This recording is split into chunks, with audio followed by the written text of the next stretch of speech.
노인 고혈압에서는 약물 치료 중 부작용이 나타날 수 있기 때문에 부작용이 적게 관리하는 것이 중요합니다. 이완기 혈압이 낮을 경우 다이슬리 페이지 때 마이오카드으로 가는 블러드 플로우가 감소해서 심근 손상과 관상도밀 질환 발생 위험이 증가하는 것을 보여준 연구가 있었습니다.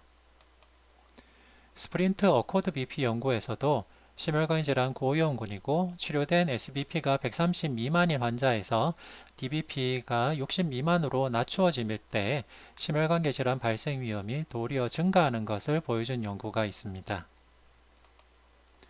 관찰 연구에서 80세 이상의 요양원 거주 노인의 경우 고혈압 약제 2가지 이상 복용할 때 수축기 혈압이 130 미만일 경우 사망률이 증가하는 것을 보여준 연구가 있었습니다.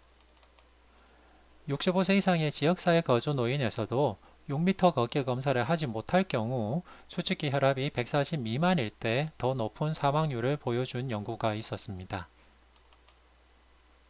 이렇듯 혈압이 낮다는 것이 혈압 조절이 잘 된다는 긍정적인 면뿐만 아니라 환자의 상태가 나빠지고 더 노쇠해지고 임종이 가까워졌다는 것을 보여주는 마커로서도 생각할 필요가 있습니다.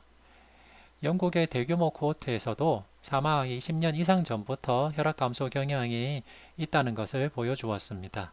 따라서 낮은 혈압이 혈압 관리가 잘 된다는 좋은 측면과 함께 환자가 더 노쇠해지고 쇠약해진다는 것을 보여주는 마커일 수 있다라는 것을 유념해야 되겠습니다. 노인 고혈압 약물 치료를 할 때 낙상과 골절 위험에 대해서도 주의가 필요합니다. 66세 이상 고령 환자들에서 고혈압 약물 치료 시작 후 초기 45일 동안 골절 위험 증가가 보고가 되어 있습니다. 특히 이전에 낙상을 경험한 경우 고관절 골절이나 두부 손상 등의 부상을 입을 위험이 높았습니다. 이렇게 혈압약 부작용은 가능한 피하고 잘 관리할 필요가 있는데요. 이뇨제를 사용할 때는 하이포나트레미아 같은 전해질 이상을 주의할 필요가 있겠고 기립시 저혈압이나 기립시 현기증을 피하기 위해서는 베이스라인과 함께 규칙적으로 1분 기립시 혈압을 측정해서 기립시 현기증이나 기립시 저혈압이 없는지 확인할 필요가 있겠습니다. 그리고 칼슘 채널 블로커 사용 후에 발목 부종이 일어나는 환자들이 있는데 이렇게 발목 부종이 있을 때 심부전 같은 거를 먼저 의심해서 이뇨제를 사용하게 되는 경우가 많습니다. 코호트 연구에서도 CCB 사용 후에 이뇨제 사용 증가하는 것을 보여준 연구가 있었는데요.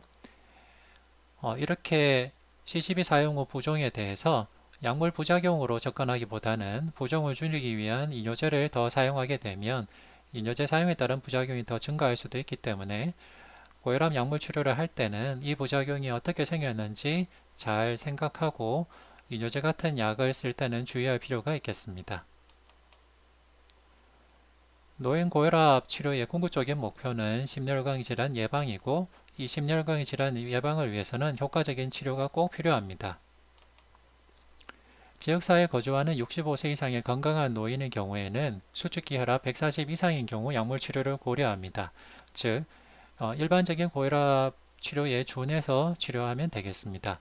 다만 노인 고혈압은 환자의 상태에 따른 치료 방침 결정이 중요합니다.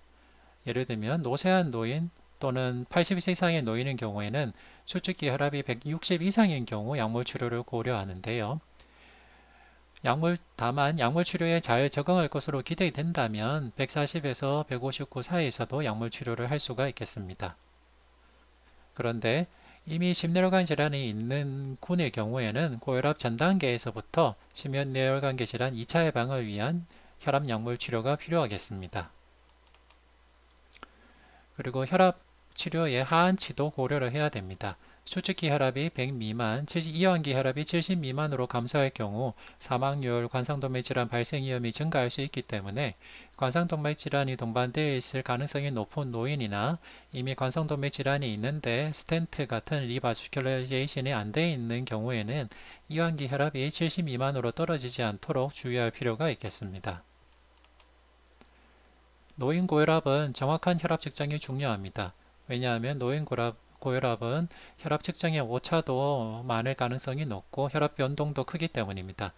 따라서 가정혈압, 활동혈압, AOBP 측정법을 통해서 정확한 혈압을 측정하는 것이 중요합니다. 노인이 상대적으로 가는 팔일 경우가 많기 때문에 팔둘레에 맞는 적합한 커프 사용도 중요하고 성인용 소형 커프를 준비하는 것도 좋겠습니다. 기립성 저혈압을 피하기 위해서는 주기적으로 기립혈압을 측정하고 기립시 현기증이 없는지 확인할 필요가 있겠고, 앞에서 언급한 것처럼 노인의 고혈압은 슈도 하이퍼텐전이나 또는 과잉 진단 가능성이 있기 때문에 젊은 성인의 2분의 1 용량으로 시작해서 단계적으로 서서히 증량하는 것이 약물 부작용을 줄이는 방법이 되겠습니다. 마지막으로 증례를 다시 되돌아보겠습니다.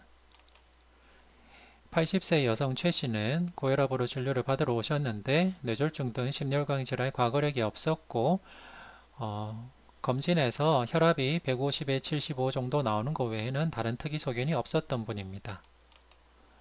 이분에게 적합한 조치는 어떤 게 있을까요? 2, 4주 후 팔로업해서 혈압책 측정이 좋을까요? 가정 혈압 측정이 좋을까요? 기립시 혈압 측정이 좋을까요? 아니면 2번 이상 고혈압 이상의 혈압이 나왔기 때문에 바로 약물 치료 암로디핀 5mg을 처방하는 것이 좋을까요? 네, 앞선 내용들을 본다면 2, 4주 후 팔로업해서 혈압을 재측정하거나 가정혈압이나 활동혈압을 측정하거나 AOBP를 측정하거나 하는 것이 중요하겠습니다. 그리고 기립시 혈압을 측정해서 기립시 현기증, 기립시 저혈압이 없는지 확인하는 것도 중요하겠습니다.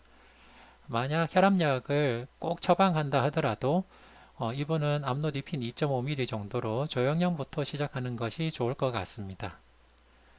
이 최 씨의 주치의는 최 씨가 심혈관 질환 과거력이 없기 때문에 약물 치료보다는 주기적으로 혈압을 좀 더 정확하게 체크하고 운동 같은 것으로 관리하는 것을 선택하였습니다.